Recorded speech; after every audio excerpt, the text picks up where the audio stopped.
আমি সেল করে যদি ক্যাপিটাল গেইনটা নেই, আমার ফাইলিং স্ট্যাটাস অনুযায়ী আমাকে কোনো ট্যাক্সই পে করতে হবে না। যে কোনো ইনভেস্টমেন্ট আপনি যদি মোর দ্যান 1 ইয়ার হোল্ড করেন এবং তারপর গিয়ে বিক্রি করেন, বিক্রি করার পর যেই ক্যাপিটাল গেইনটা হয় সেটাকে বলা হয় লং টার্ম ক্যাপিটাল গেইন। যদি 60,000 হয়ে থাকে লং টার্ম ক্যাপিটাল গেইন, আমার ট্যাক্স লায়াবিলিটি ইজ 0, আমার কোনো ট্যাক্স লায়াবিলিটি নেই। আমি যদি হেড অফ হাউস হোল্ড হয়ে থাকি এবং আমার ইনকাম যদি 80,000 হয়, আমারও কিন্তু লং টার্ম ক্যাপিটাল গেইনের উপরে কোনো ট্যাক্স পে করতে হবে না। যেহেতু আমরা কষ্টের অনেক পরিশ্রম করি, আমেরিকা যেমন একটি সুন্দর দেশ, মানবিক দেশ, স্বপ্নের দেশ, তেমনি কষ্টের দেশ, পরিশ্রমের দেশ, হালাল রুজির দেশ। সুতরাং এই হালাল রুজি বা কষ্ট দিয়ে যে ইনকামটা আমরা করি, বছর শেষে আমাদেরকে একটি বড় অংশ ট্যাক্স হিসেবে পরিশোধ করতে হয়। আবার এই আমাদের সরকার, স্টেট বা ফেডারেল সব সরকারই আমাদেরকে নানান সুবিধাও দিয়ে থাকে, যে আমরা যারা কম ইনকাম করি বা বেশি ইনকাম করি, চাকরি করি বা ব্যবসা করি বা অথবা যারা আমরা সেলফ এমপ্লয়েড আছি, বিভিন্নভাবে যে কষ্ট করে ইনকাম করে, এটি আমাদের রাষ্ট্র বোঝে এবং সেজন্য সুযোগও তৈরি করে যে আমি আমার এই ইনকামটা, বৈধ ইনকামটাকে বৈধভাবে কিভাবে একটু কমিয়ে আনতে পারি। তো এই ক্ষেত্রে অনেকেই আমরা না জানার কারণে আমরা অনেক সময় ভুল করে থাকি। তাই আজকে আপনার কাছে এই সম্পর্কিত যে টিপসগুলো আছে, যে আমাদের কিভাবে ইনকামের উপর ট্যাক্স আমরা কম দিতে পারবো বা কমিয়ে আনতে পারবো, এই বিষয়টি যদি আপনি একটু বিস্তারিত আলোচনা করেন, তাহলে আর 3 মাস, 3.5 মাস পরেই আমাদেরকে ট্যাক্স ফাইল করতে হবে। এখন থেকেই আমরা প্রস্তুতি নিয়ে সেই পদ্ধতিগুলো যদি অনুসরণ করি, তাহলে আমরা এই কষ্টের টাকাগুলো আমরা একটু সেভ করতে পারবো। জনাব পারভেজ কাজী, আবারও ধন্যবাদ রানা ভাই। আমরা কিভাবে আমাদের ট্যাক্স লায়াবিলিটি কমিয়ে আনতে পারি এবং কিভাবে লেস ট্যাক্স পে করতে পারি, সেটা নিয়ে আজকে আমাদের আলোচ্য বিষয়। ট্যাক্স লায়াবিলিটি রিডিউস করতে হলে আমার ট্যাক্সেবল ইনকামকে কমিয়ে আনতে হবে এবং ট্যাক্সেবল ইনকাম কমিয়ে আনার জন্য শুধুমাত্র ডিডাকশন ছাড়া অথবা ট্যাক্স ক্রেডিট ছাড়া ইনকাম কমিয়ে আনার কোনো সুযোগ নেই। তো কি কি ডিডাকশনস আমরা নিতে পারি, কিভাবে সেগুলোর ব্যবহার এবং প্রয়োগ করতে পারি আমাদের ইন্ডিভিজুয়াল ট্যাক্স রিটার্নে এবং সেই সুবিধাগুলো কি, সেগুলো সম্পর্কে যদি আমাদের একটা সম্যক ধারণা থাকে, তাহলে অবশ্যই আমাদের ট্যাক্স লায়াবিলিটি আমরা কমিয়ে আনতে পারবো।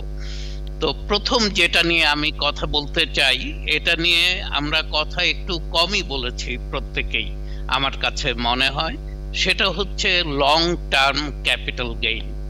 আমাদের অনেকেরই স্টকস, বন্ডস অথবা ইটিএফ, ক্রিপ্টো, বিভিন্ন জায়গায় আমরা ইনভেস্ট করি এবং আমরা বাই অ্যান্ড সেল করি এবং এই বাই অ্যান্ড সেল করতে গিয়ে আমাদের অনেক সময় প্রফিট হয় এবং সার্টেইন প্রফিট পর্যন্ত আমার ট্যাক্স লায়াবিলিটি কিন্তু 0।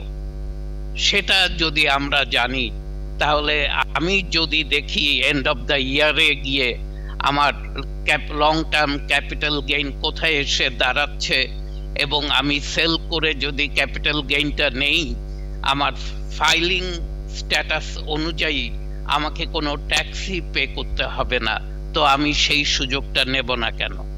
তো এখানে বলে রাখি যে লং টার্ম ক্যাপিটাল গেইন হচ্ছে যে কোনো ইনভেস্টমেন্ট আপনি যদি মোর দ্যান 1 ইয়ার হোল্ড করেন এবং তারপর গিয়ে বিক্রি করেন, বিক্রি করার পর যেই ক্যাপিটাল গেইনটা হয় সেটাকে বলা হয় লং টার্ম ক্যাপিটাল গেইন।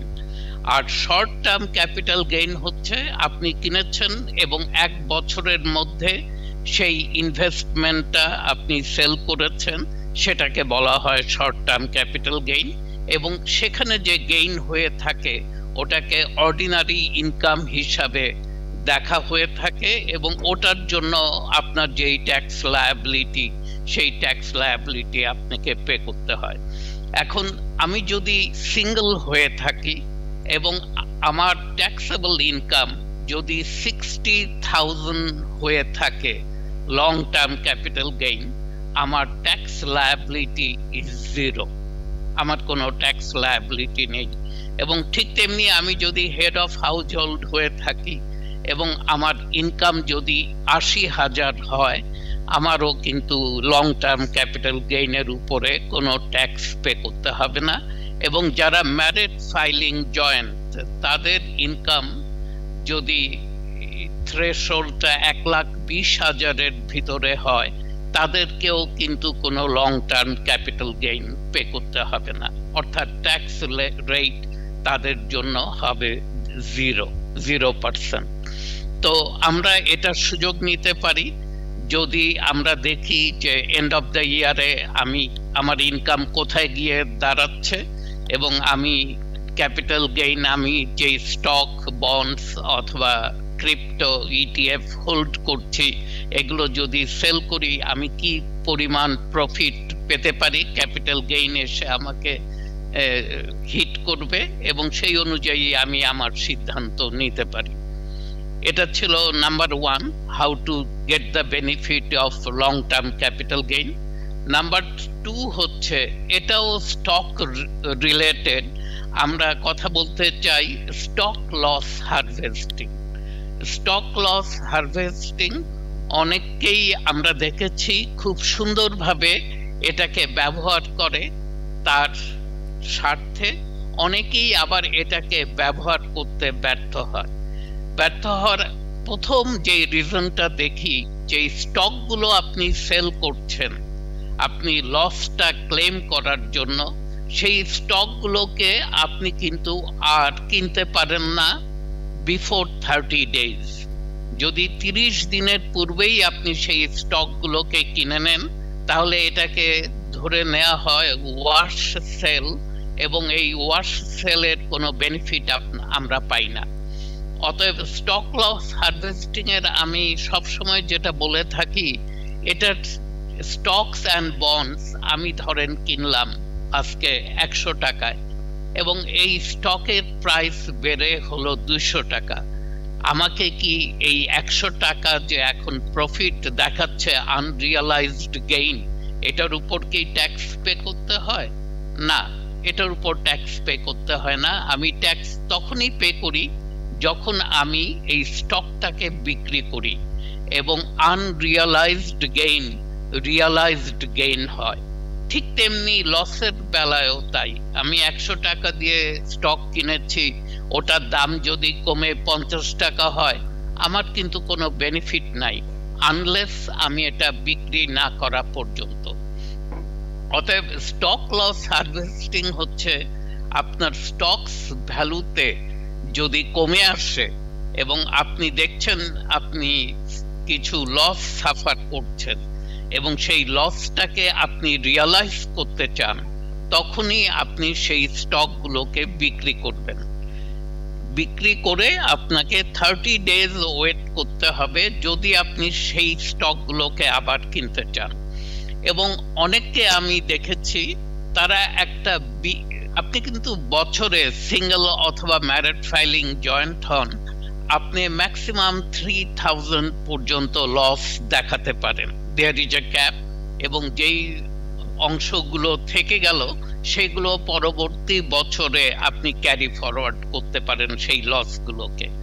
কিন্তু অনেক সময় আমরা দেখেছি অনেকে এত হিউজ অ্যামাউন্ট একটা লস ক্যারি ফরওয়ার্ড করে এভরি ইয়ার, এই কারণে যদি কোনো বছর তার রিয়ালাইজড গেইন যদি অনেক বেশি হয়ে থাকে, তার যে ব্যাংক অফ ক্যাপিটাল লস রয়ে গেছে সেটাকে সে ব্যবহার করতে পারে ওই গেইনটাকে অফসেট করার জন্য। তো ওর জন্য স্টক লস হারভেস্টিং বছর শেষে এটা কিন্তু 31 ডিসেম্বরের মধ্যেই হতে হবে। এরপরে গিয়ে যদি আপনি বিক্রি করেন এবং সেখানে যে লসটা আপনি নিলেন সেটা কিন্তু আর 2024-এর ট্যাক্স ফাইলে আপনি দেখাতে পারবেন না, আপনাকে অপেক্ষা করতে হবে 2025-এর জন্য। অতএব আমাদের উচিত হবে এখনই আমার স্টক পোর্টফোলিওটা একটু ভালোভাবে দেখা, কোথায় কোথায় কি লস আছে, কোন স্টকস অ্যান্ড বন্ডস অথবা ইটিএফ আমি যদি মনে করে থাকি যে ঘুরে দাঁড়াবার সম্ভাবনা নেই, সেগুলো বিক্রি করে দিয়ে লসটাকে আমার স্বার্থে ব্যবহার করার জন্য নিয়ে নেওয়া উচিত হবে।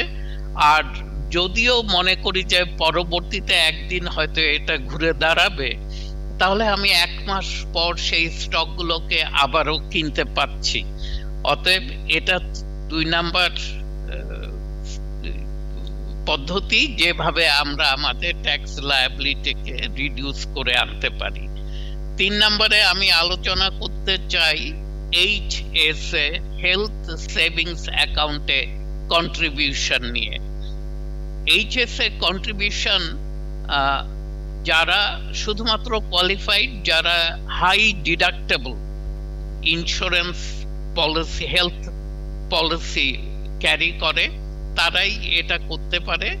এবং এটা কিন্তু একটা ইন্ডিভিজুয়াল রিটায়ারমেন্ট অ্যাকাউন্টের মতো, আয়ারের মতো কাজ করে।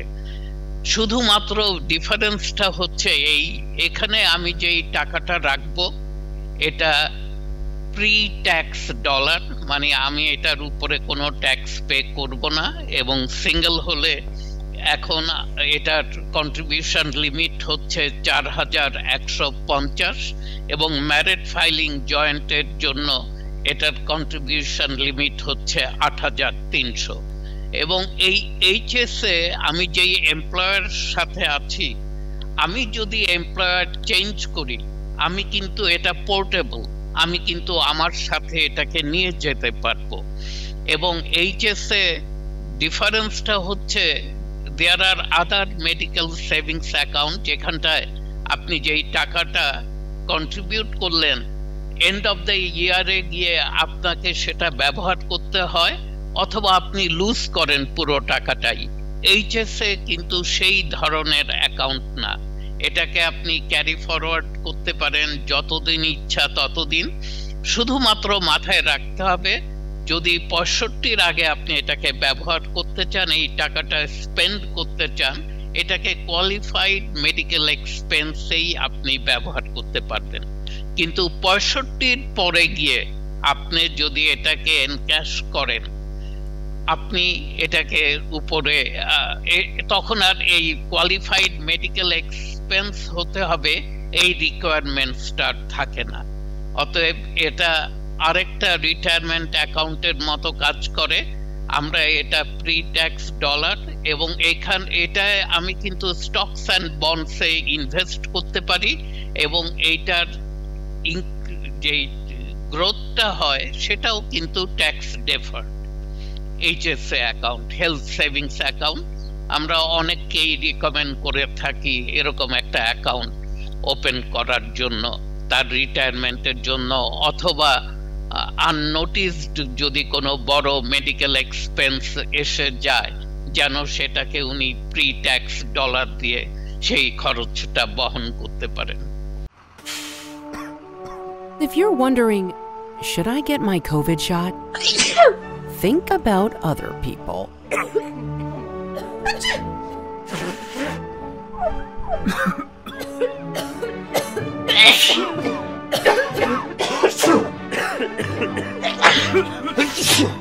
Set a date to get your COVID shot and RSV if eligible. Learn more at nj.gov/health/vaccines. New York থেকে সম্প্রচারিত TBN 24 টেলিভিশন বিশ্বজুড়ে বাঙালির কণ্ঠস্বর।